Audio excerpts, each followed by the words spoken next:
Episode 145, Exercise. Be brave enough to fail at something new.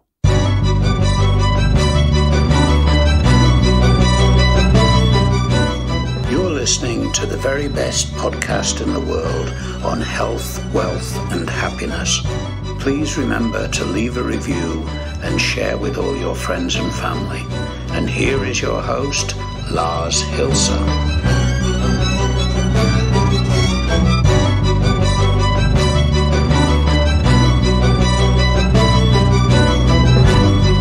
We're closing another week, and next week we're going to be at 150 episodes. I never thought that would happen on this show, which actually for some people became the very best podcast in the world. Your only source in the universe for personal supremacy through health, wealth, and happiness. Now today is again one of these exercise Fridays where you actually don't have to do physical exercise, which is very welcoming for people like me. And so this weekend is going to be about really showing true bravery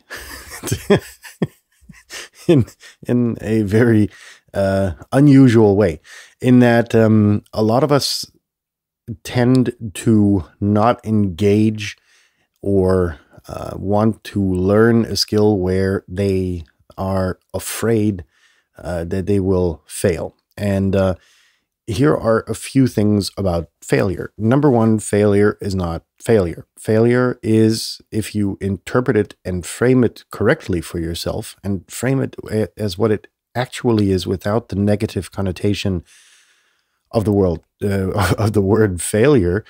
You're looking at a lesson learned. I have repeatedly tried to outline the example in the difference in the entrepreneur culture between the United States, where I spent a few years during my teenage years, and the other extreme being Germany, where I was born and raised and spent another part of my life. So here's the catch. If you're an entrepreneur and you fail for some unknown reason, culturally in the US, when you start a new business, everybody's going to be cheering and clapping and encouraging you simply because there is this belief that due to the fact that you've failed your first business, you've learned your lesson. In that, what mistakes have I made? I will for sure not repeat them because, it left a dent in my life. And so you start a new business with these lessons learned and are going to be, at least in context to the mistakes you made in the first business, more successful. Now, shift eyes, shift views over the Atlantic to Germany.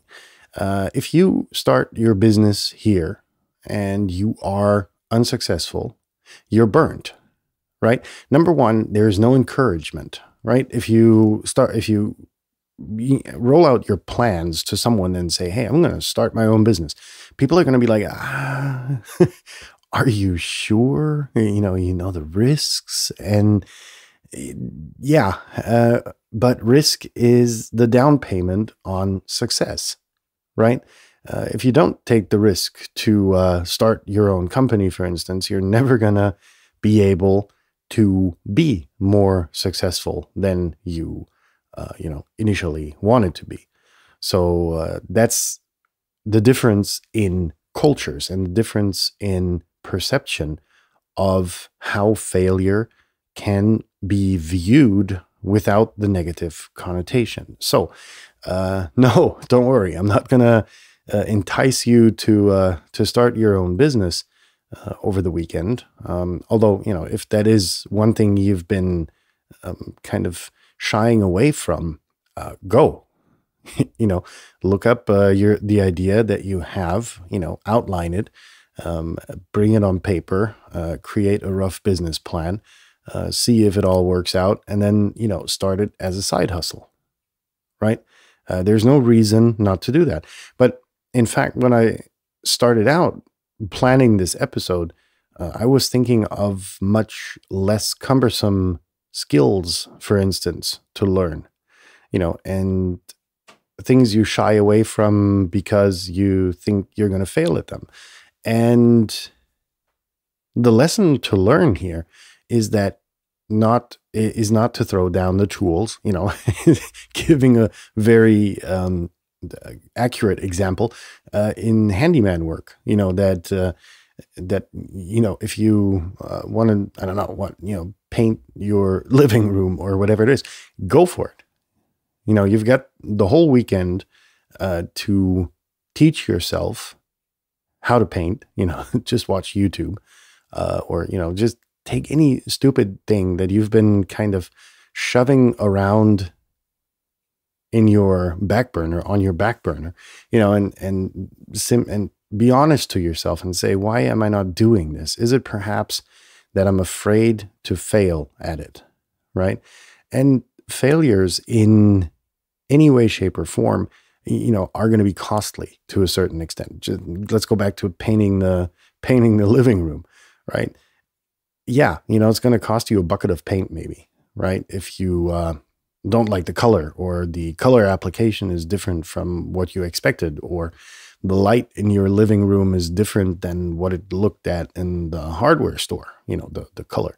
And maybe that's going to be a lesson that you're going to learn, and it's going to cost you a bucket of paint and, time. But this time that you invest is actually going to be the more valuable lesson learned here, because you're going to be developing a skill which, sooner or later might come in handy. And plus, if you do, stupid labor tasks like that yourself, for a lot of them, you can kind of forfeit your gym membership. And on the other hand, it gives you ample time to be with yourself, for instance, to learn, to listen to a podcast. At least, that's what I do when I do stuff around the house. I'll usually have my headphones on, and I'll have a podcast running in the background, be it for entertainment purposes, something along the line of Joe Rogan or some comedian blabbing about, or, something educational, right? Like the world news or whatever it is, things which in depth I wouldn't have the time to attend to mentally, that would in that case be able for me to do. It's like chopping wood, one of these things where you definitely can cancel your gym membership, and it's rather time consuming, but it's rewarding in that you're with yourself. You've got ample time to educate, train yourself to manifest thoughts on, things that would otherwise not be, there would otherwise not be time for. So the exercise in itself is finding something that you've been, kind of digging very deeply into your back burner or onto your back burner or whatever, grabbing that out and being honest to yourself and saying, am I going to, or am I kind of pushing this big boulder in front of me because I am afraid to fail at it? And the thing is to identify something like that, be it a skill, or if this is your kick in the ass to get your side hustle up and running. Is it that, I don't know, you want to do the taxes yourself because you don't necessarily trust your tax advisors, or anything really. It's about learning something and being able to fail at it, and being honest to yourself and saying, okay, this is not a failure with a negative connotation that gets put on the word by society, but I have learned my lesson. I'm getting better at it, right? And that's the core of today's exercise.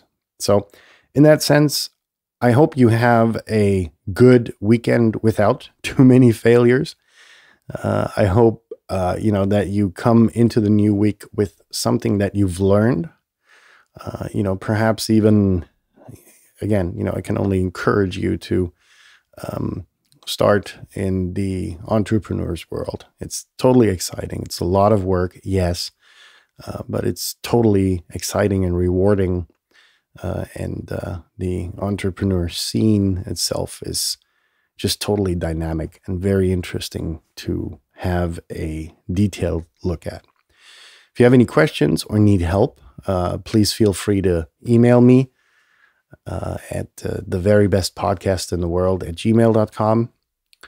Make sure to send anyone who's afraid of failure this episode, share it with them. And if you haven't subscribed and this is your first time here, please hit the subscribe button. As I said in the beginning, we're nearing 150 episodes. The very best podcast in the world airs daily, Monday through Friday at noon GMT. In that sense, have a nice weekend. Peace out, and we'll be in touch next Monday.